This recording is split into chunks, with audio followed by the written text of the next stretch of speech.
The Nintendo Switch 2 Direct was insane. They announced a whole bunch of shit and all like a ton of details for the Nintendo Switch 2, and it's really awesome. So the price for the Nintendo Switch 2 is $450, which I expected much worse. Like, Sony, they're overpricing their consoles. They're like $600, $700, and Nintendo Switch 2 is only like what, $50 more than the Switch OLED? I'm not sure. Or was it the same price as the OLED? I don't know. Because I think this is the American price, but I'm not sure. With Mario Kart World, which is Mario Kart 9, that's the new name it actually got. It's gonna be around $500, and you could buy the game for the Switch 2 as a bundle. However, it does not release, it's not a physical game if you buy it with the Switch 2. So I think personally I will buy Switch 2 and buy Mario Kart World separately. However, there is some shocking news. Nintendo Switch 2 games like Mario Kart 9 will be $80 instead of $70. I did not expect the Switch 2 to be $450, but I also did not expect the price increase in video games because like this is already in full effect on Steam. Like I remember a few games I bought like the past year or so, they amounted to like $100 in taxes and stuff like that. But that without tax is like $93 on the Steam page. So this was already in full effect on Steam. So it kind of makes sense why Nintendo's keeping up with the trends when it comes to pricing their games. And I just think it honestly sucks that games are going to be much more expensive now because I don't know, some games just aren't worth that much. So that's probably like the only like bad news from the Switch 2 Direct so far. But I have more bad news. So games like The Legend of Zelda Breath of the Wild and Tears of the Kingdom will be getting an upgrade for the Nintendo Switch 2. However, it's a paid upgrade.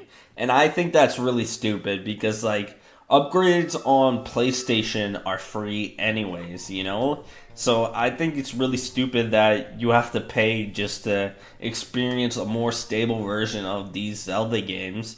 Like there's no new content, nothing like that. It's just a paid upgrade to have a game that actually runs better. On the bright side, there's a ton of Switch games that will receive free updates on Switch 2 to improve playability. Games like Super Mario Odyssey, Super Mario 3D World plus Bowser's Fury, and new Super Mario Bros. U Deluxe. There's a lot of games that aren't getting free updates, like Fire Emblem, Metroid Dread, or Xenoblade, so I think that's pretty weird. The next thing that happened in the Switch 2 Direct was GameCube Nintendo Switch Online. And I'll be damned, I never thought I'd see the day where Nintendo drops GameCube Switch Online. I think this is absolutely amazing. And I really hope they add more than just 3 games because so far they only have F-Zero, Soul Calibur, and one other one. It was Wind Waker. I'm surprised that Nintendo isn't just, remastering GameCube games and selling them as $80 games because that's fully what I expected. Like, everyone's been saying that Nintendo's just gonna remaster GameCube games instead of making GameCube Switch Online, but they actually straight up made GameCube Switch Online, and I think that is absolutely incredible. Now, it's probably gonna take forever for them to add games, but I still think it's really cool that we at least got GameCube Switch Online. Mario Kart World is gonna have an open world, which sounds amazing. Like, I saw the trailer and stuff like that.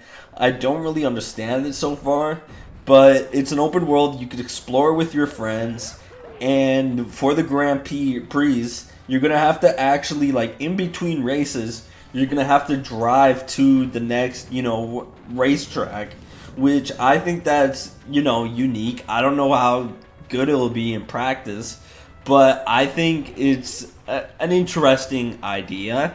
But the open world looks really sick, and characters also have costumes, which is a first for, Mario Kart. Like, well, other than the characters like Yoshi's, who had different recolors, this is a first for Mario Kart games, and I think that's awesome.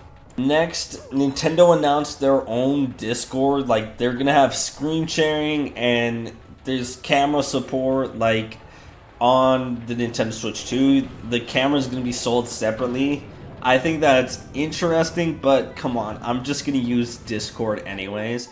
Also, the C button on the Switch 2 is actually for this little game chat mechanic or game chat service that they introduced. And it'll be free until March 26, 2026. So I think it's cool that Nintendo finally got voice chat. However, most people like me are probably just gonna use Discord anyways. Last is one of my personal favorite announcements from the Nintendo Switch 2 Direct.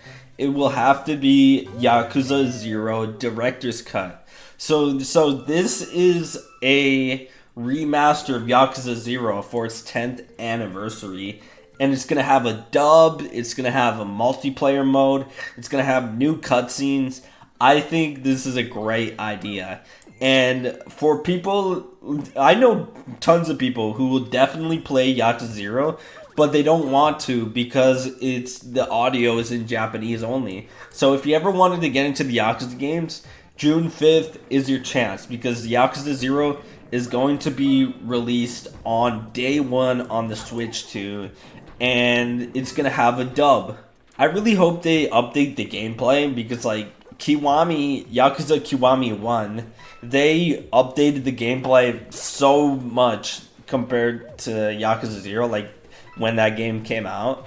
Like, I think Yakuza Kiwami is probably like the best gameplay in the series. So I hope they transfer some of those, upgrades to Yakuza 0. But what did you guys think of the Nintendo Switch 2?